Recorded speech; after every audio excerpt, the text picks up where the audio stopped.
Assalamualaikum warahmatullahi wabarakatuh.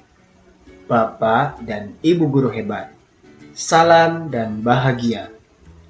Perkenalkan saya Lesmana Arya Kusuma Neiranggana, guru SD di SDN Caringin 2, Kecamatan Legok, Kabupaten Tangerang, Provinsi Banten.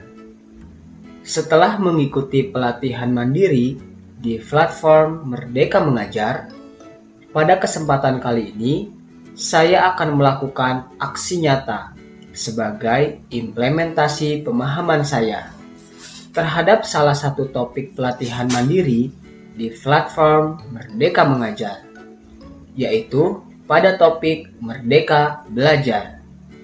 Dengan aksi pilihan, menyebarkan pemahaman tentang Merdeka Belajar.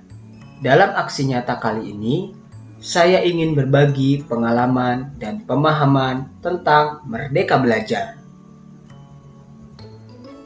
Setelah mempelajari topik Merdeka Belajar, kita diharapkan dapat memperoleh yang pertama, pemahaman untuk memfasilitasi murid agar tumbuh sesuai dengan kodratnya. Yang kedua, pemahaman gagasan dan prinsip pendidikan berdasarkan pemikiran Ki Hajar Dewantara. Yang ketiga, penerapan pembelajaran yang memerdekakan murid. Ada 5 modul pelatihan Merdeka Belajar. Yang pertama, mengenali dan memahami diri sebagai pendidik. Yang kedua, mendidik dan mengajar. Yang ketiga, mendampingi murid dengan utuh dan menyeluruh. Yang keempat, mendidik dan melatih kecerdasan budi pekerti. Yang kelima, pendidikan yang mengantarkan keselamatan dan kebahagiaan.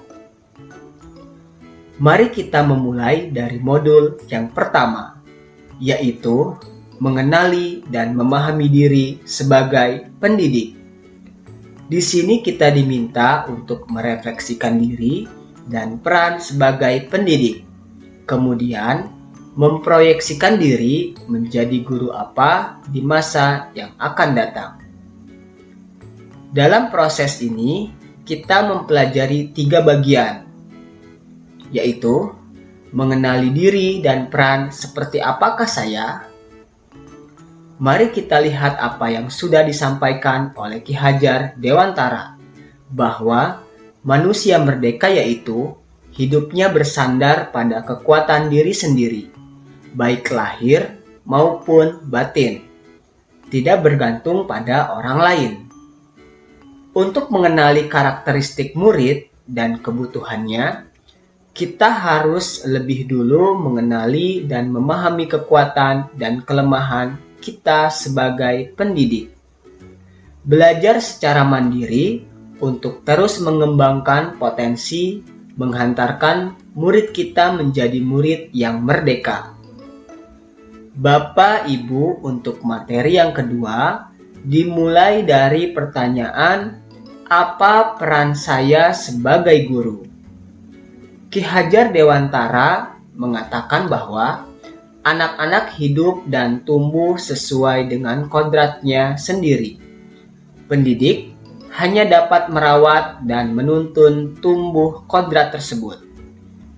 Peran guru sebagai penuntun menjadi motivator, fasilitator, sekaligus penggerak ke arah transformasi pendidikan yang berpihak pada murid.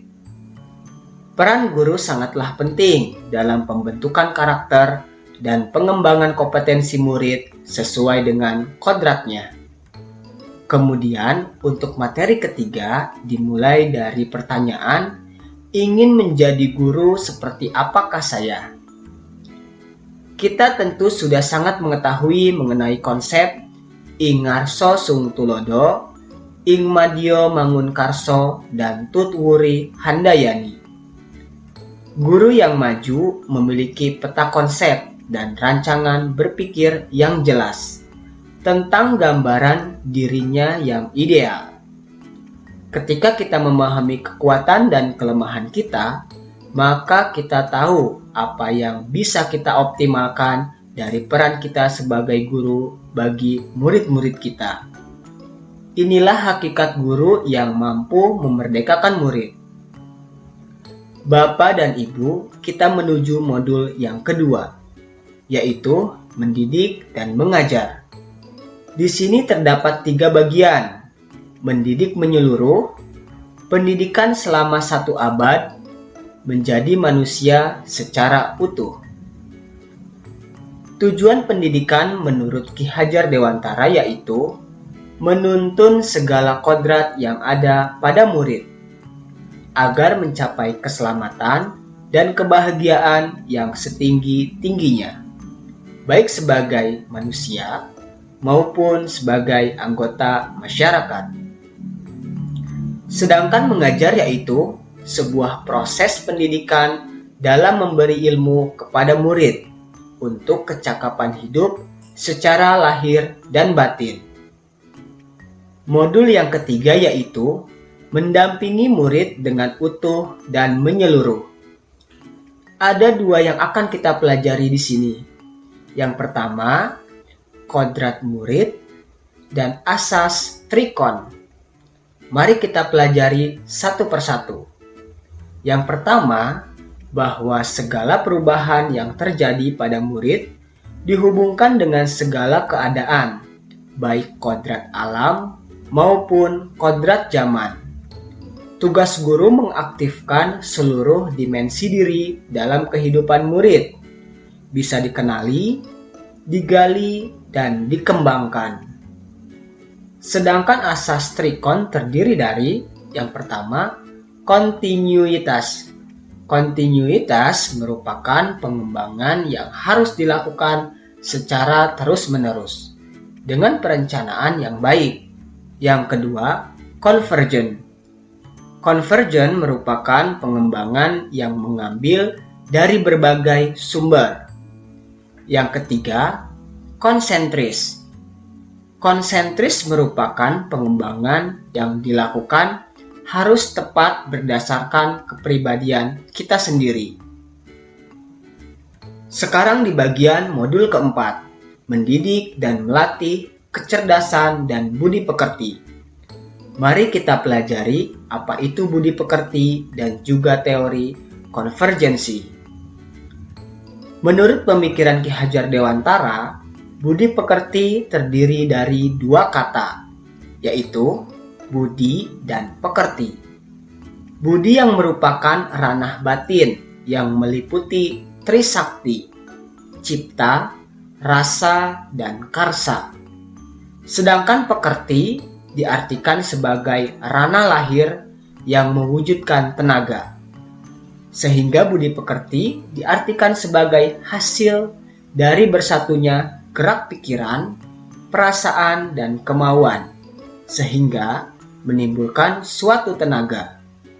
Teori konsep konvergensi dimaksudkan sebagai transformasi pendidikan yang mengarahkan murid untuk dapat berinteraksi dengan budaya lain tanpa kehilangan jati diri, dan sebagai sebuah misi mulia mampu melakukan dialog dengan budaya lain tanpa harus menghilangkan budaya sendiri.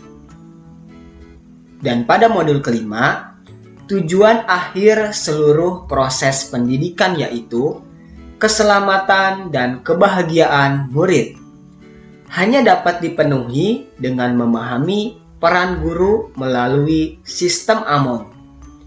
Murid generasi natif digital hidup di era kemajuan yang mengharuskan guru menjadi pendidik yang adaptif, inovatif, reflektif, kolaboratif, dan berpihak pada murid.